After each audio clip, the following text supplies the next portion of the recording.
d'entendre. Je prends le temps de m'entendre, pas de comprendre. Ah, je suis allée voir quelqu'un, elle m'a comprise. Elle me dit, change de... Parce que prendre avec, tu comprends, on n'évolue pas.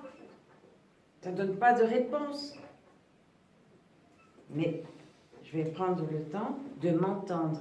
Si je m'entends, je retrouve l'histoire et je vais entendre l'émotion qui m'a habité à ce moment-là. Est-ce qu'on peut déjouer notre histoire? Parce que depuis tout à l'heure, tu parles qu'on rejoue notre histoire, on rejoue. Et est-ce que c'est une fatalité ou est-ce que C'est une obligation, c'est pas une fatalité, c'est une obligation. On la rejoue, mais pour la déjouer, pour la dénouer. Pour la régler. Oui, pour la régler. On la rejoue obligatoirement.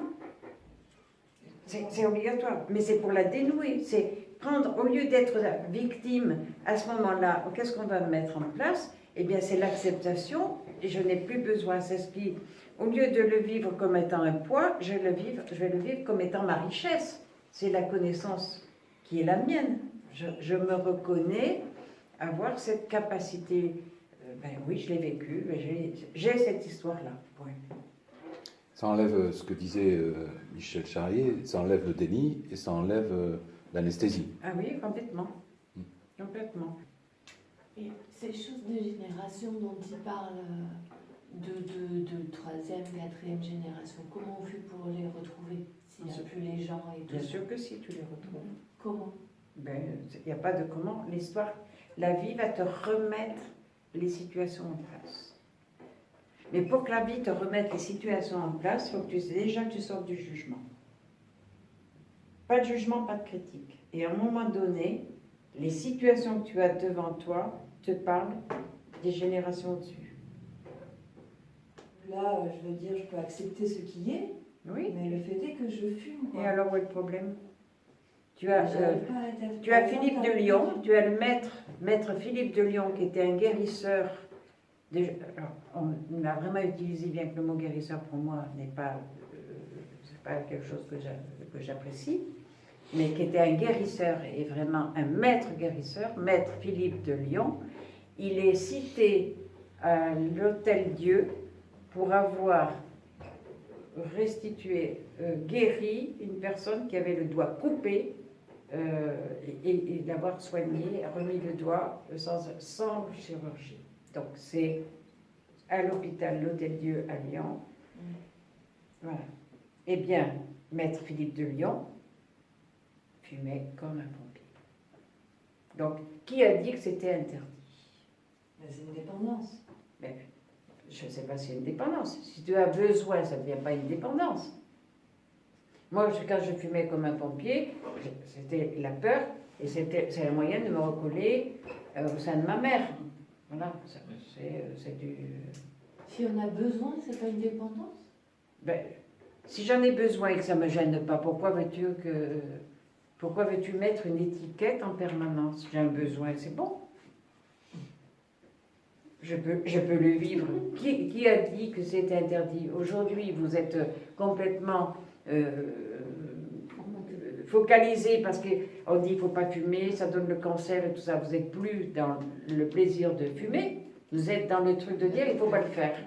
Culpabilité. Voilà. Moi, si j'ai envie de boire un coup, qui a dit que c'était interdit? Point. Non, mais c'est juste, par exemple, j'observe quand même que ça peut être compulsif de moi. En fait, je peux très bien pas fumer du tout, et puis d'un coup, je vais aller fumer 3 clopes. Ben oui, d'accord, mais ce n'est pas forcément une dépendance. C'est la manifestation d'un besoin à l'instant T. Mais c'est quoi la différence avec une dépendance alors? Mais une dépendance, ça veut dire que vous êtes dans la culpabilité. La dépendance, vous ne pouvez pas vivre sans ça. Et vous êtes dans la culpabilité. Il faut que, par exemple, la dépendance qu'on va avoir à un mec, il faut qu'il me donne de ça et tout ça. Donc vous êtes dépendante, on est dépendant du regard de l'autre. J'ai besoin, donc je ne vis pas, pour parler de relations affectives, je ne vis qu'au travers de l'autre, je ne suis pas du tout dans ma vie. Je veux que l'autre fasse ce que... Donc il va remplir le manque qui est le mien, le manque affectif, et je demande à l'autre de réparer ce que mon père ne m'a pas donné. Mais la dépendance, quand je suis avec mes cigarettes, tu es avec mes cigarettes, ça gêne personne. Hein. La dépendance, quand on est dans une dépendance affective, c'est quand même, on va dire, c'est différent parce qu'on est dans de la manipulation. Est-ce qu'on peut parler d'un moment donné que la personne, elle a besoin de ça? Aujourd'hui, on est obligé de mettre des étiquettes sur tout. Voilà, dépendance, dépendance. La dépendance, elle peut être, elle n'est pas forcément négative. Quand vous êtes dans une relation de couple, vous êtes j'aime pas ce mot dépendance, mais l'autre est important, vous allez avoir un échange avec. C'est une interdépendance. Voilà, c'est une interdépendance. Voilà. Mais le propos aujourd'hui, on te parle des dépendances, dépendance de l'alcool. Quand tu es dépendant du chocolat, on n'en parle pas. Hein. Quand tu es dépendant, moi si je rentre chez moi et que j'allume de partout, mais moi je suis une nana très bien. Hein. Mais n'empêche que je ne peux pas vivre sans mettre de la lumière de partout. C'est un exemple. Voilà. Ou quand je rentre chez moi, j'ai la radio de partout. Voilà. Donc, c'est aussi, on va dire, c'est une dépendance. Et alors, ça gêne qui? Moi, j'ai besoin de ça. Oui, mais ça, du coup, si tu as raison, c'est pas une dépendance, mais quelqu'un qui est alcoolique, enfin quelqu'un qui est dans... Parce que là, tu touches pas ton corps, en fait. Bien sûr que si, ça touche mon corps, parce que j'en ai besoin. Oui, mais ça te nourrit. Mais qui a dit? Il y a des personnes qui. Moi, le fait, déjà, que l'on mette une étiquette, qu'on dise que quelqu'un est alcoolique, Ouais. pour moi, c'est de l'interdit. C'est de l'interdit, c'est-à-dire. C'est interdit. Est-ce que je suis obligée? Moi, comme par exemple, on me disait, je suis agoraphobe. Non, je ne suis pas agoraphobe. Je suis quelqu'un qui a des difficultés et l'extérieur me fait peur. Ouais. Est-ce qu'on est obligé de me mettre une étiquette? Est-ce que parce que je bois 3 canons, est-ce que je suis alcoolique? Non. Est-ce que je peux aller voir la personne? Qu'est-ce qui se passe dans la personne? Quel est son besoin? Oui. La dépendance, elle est handicapante à un moment donné. Si tu veux, je vais appeler ça dépendance quand c'est handicapant.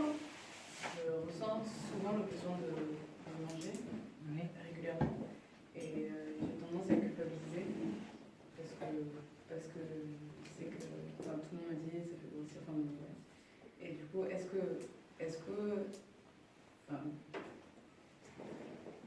le fait de est-ce que je devrais culpabiliser de manger ou est-ce que c'est une dépendance ou est-ce que c'est fait partie de ce que vous dites comme une émotion? Ben, je ne sais pas à quel moment, on ne peut pas le régler comme ça, mais effectivement, le besoin de manger, c'est au moment où tu te mets quelque chose dans la bouche, regarde si tu remplis un vide.